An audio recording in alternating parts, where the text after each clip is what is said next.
చేసావన్నా? ఏం తప్పు చేశాను రా? 10 ఏళ్ళప్పుడు ఊరి నుంచి వచ్చేసాను. నన్ను ఎవరు పట్టించుకోలేదు. ఇదిగో ఈ జనమే నాకు ముద్దన్నం పెట్టారు. ఒంటరిగా పోరాడి స్థాయికి వచ్చాను. రమణంటే భయం, రమణంటే పవర్. ఆ పొజిషన్లో ఉన్న నన్ను ఒక అమ్మాయి కోసం ఈ స్థితికి తెచ్చాడు. వీడు చస్తే ఎంత, బతికితే ఎంత? కాదన్నా, చాలా మంచోడన్నా. నీకన్నా నాకన్నా మంచోడన్నా. ఏంట్రా అర్థం లేని ప్రేమలు? ఏదో ఒక అమ్మాయిని చూడడం, ఆ అమ్మాయే జీవితం అని నిర్ణయించేసుకోవడం. ఆ అమ్మాయి లేకుండా నువ్వు బతకలేవా? ఆ అమ్మాయి కాకపోతే ఇంకొకటి. చిన్న వయసురా, జీవితం ఇంకా చాలా ఉంది. ఒక అమ్మాయి కోసం ప్రాణాలు వదులుకో. ఇలా చూడు, నువ్వు అనుకుంటున్నట్టేం కాదు. ముంబైకి ఎందుకు వచ్చానో తెలుసా? 10 ఏళ్ళప్పుడు పారిపోయిన రమణ మమ్మల్ని అందరినీ మర్చిపోయాడు. కానీ మేము వాడిని మర్చిపోలేదు. వాడు ఇవాళ వస్తాడు, రేపు వస్తాడని మా అమ్మ, నాన్న, నేను వాడి కోసం ఎదురు చూసాం. వాడిని వెతికి కనిపెట్టాలని ఎంతగానో ప్రయత్నించాం. కానీ ఏ ఇన్ఫర్మేషన్ దొరకలేదు. ఆ టైంలోనే ఇండియా టుడేలో రమణ గురించి ఒక ఆర్టికల్ వచ్చింది. తన గురించి అన్ని డీటెయిల్స్ అందులో రాశారు. రమణ ఎక్కడో హాయిగా సంతోషంగా ఉంటాడనుకున్నాను. కానీ పోలీసులు టార్గెట్ చేసి ఇంత పెద్ద క్రిమినల్ అవుతాడని నేను అస్సలు ఊహించలేదు. రమణ ఇలా అయినందుకు చిన్నప్పుడు నేను ఒక కారణం అయ్యానని నా మనసులో ఒక గిల్టీ ఫీలింగ్ ఉండేది. వాడిని కలిసి మాట్లాడదామని ముంబైకి వచ్చాను. కానీ ఎలాంటి పరిస్థితుల్లో చూశానో తెలుసా? గోవర్ధన్!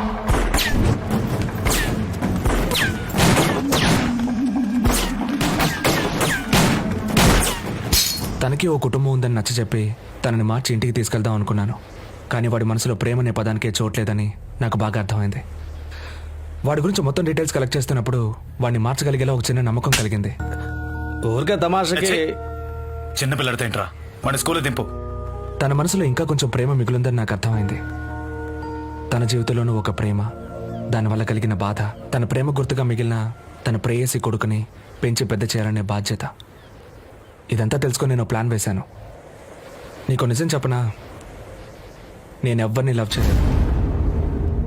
నిజానికి అంజనా అనే అమ్మాయి లేదు. రమణకి చెప్పి నమ్మించిందంతా శుద్ధ అబద్ధం. ఏమంటున్నారా? అవును, అది నేను చెప్పిన కట్టు కథ. లవ్లో ఓడినవాడు ఇంకొకటి లవ్ ఓడిపోకూడదు అనుకుంటాడు. ఎందుకంటే ఆ బాధ ఏంటో వాడికి తెలుసు. అందుకే నేను నా లవ్ ప్రాబ్లంలో ఉందని చెప్పి వాడిని కలిశాను. నేను చెప్పిన మొదటి అబద్ధం అదే. ఆ రోజు కాల్పులు జరిగినప్పుడు నిజంగా చనిపోయిన ఒక వ్యక్తిని నేను సృష్టించిన లవర్కి తండ్రిని చేశాను.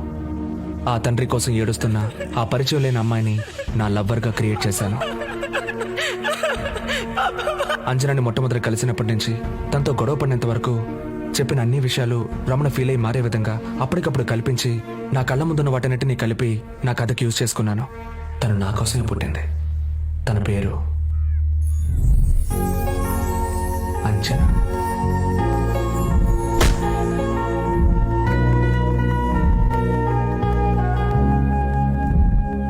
నాకు తెలుసు ఏదో ఒక రోజు పోలీసులు రమణని కాల్చి చంపేస్తారు. అంతకుముందే వాడు చేసిన తప్పులు నొప్పుకొని వాడు పోలీసులకు సరెండర్ అయితే వాడి ప్రాణాలకి ఏ ప్రమాదం ఉండదు. వాడు ఆ శిక్షను అనుభవించి బయటికి వచ్చేటప్పుడు ఒక కొత్త రమణలా మంచి మనిషిలా మారతాడు. అందుకే ఈ పోరాటం. నాకు మా అన్నయ్య కావాలి. మా అన్నయ్య కావాలి.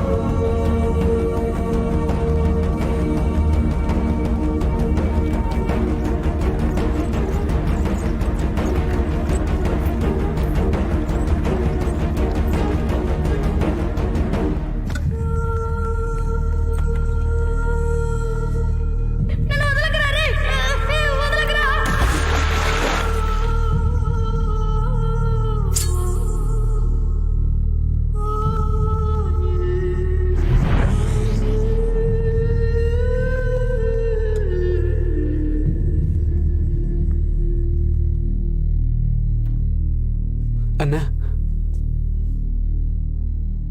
ఇంతవరకు నా తమ్ముడి కోసం నేనేం చేయలేదు. వాడు కళ్ళు తెరిచి చూడగానే రమణ సరెండర్ అయ్యాడని చెప్పు. కాదు, మీ అన్నయ్య సరెండర్ అయ్యాడని చెప్పు.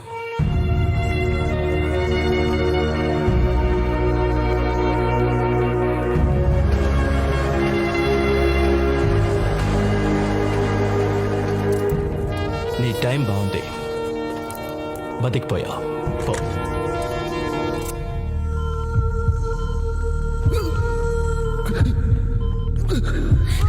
डॉक्टर डॉक्टर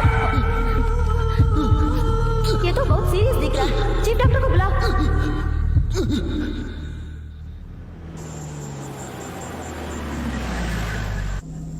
మేడం ఇక ముందుకెళ్తే దారి లేదు, పెళ్లి మండపం పక్కనే ఉంది.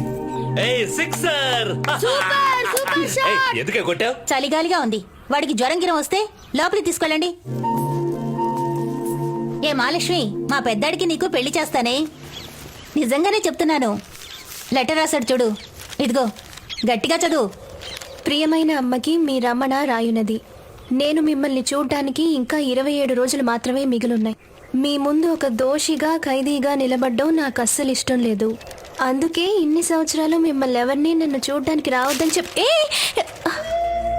నేను రాగానే నేను చేసిన తప్పులన్నిటికీ కలిపి నన్ను బాగా కొట్టేసేయమ్మా నీ ఇష్టం వచ్చినట్టుగా తిట్టు కానీ నన్ను క్షమించానని ఒక్క మాట చెప్పమ్మా అది చాలమ్మా నాకు. ఏ తమ్మునైతే నేను శత్రువు అనుకున్నాను, వాడి వల్ల ఈరోజు నేను బతికున్నాను. వాడే లేకపోతే ముంబై పోలీసులు నన్ను కుక్కని కాల్చినట్టు కాల్చి ఉండేవాళ్ళు. మా నాన్నతో చెప్పు మీ పెద్ద కొడుకు వస్తున్నాడని. ఇట్లు నీ పెద్ద కొడుకు రమణ. ఏ లక్ష్మి, లెటర్లో ఉన్నదంతా ఒక అక్షరం పొలిపోకుండా బట్టి పట్టి మరీ అప్పచెప్పావు. నేనేమైనా పని పాట లేకుండా ఖాళీగా ఉన్నానా? ఇంకెందుకు ఇది తీసుకా. రే, ఎంతవరకు 97 సార్లు చదివి ఉంటుంది ఆ ఉత్తరాన్ని.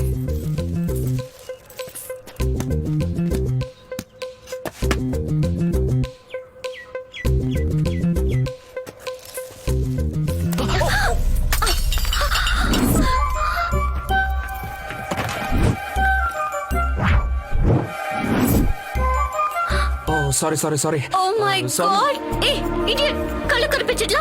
పోయింది, అంతా పోయింది. You such an idiot. నా ఫ్రెండ్ మ్యారేజ్ కి కష్టపడి సెలెక్ట్ చేసిన గిఫ్ట్ ఇలా పగలు కొట్టేశావు. ఇప్పుడు నన్ను ఏం చేయమంటావు? హలో టెన్షన్ అవ్వకండి, అతికించేయచ్చు. ఇక్కడే ఉంది కళ్యాణ మండపం. ఇదిగో చూడండి, తల మాత్రమే పోయింది. మీరేం వరి అవ్వకండి, నేను అతికించి తీసుకొస్తాను. మీరు వెళ్తూ ఉండండి, వచ్చేస్తాను.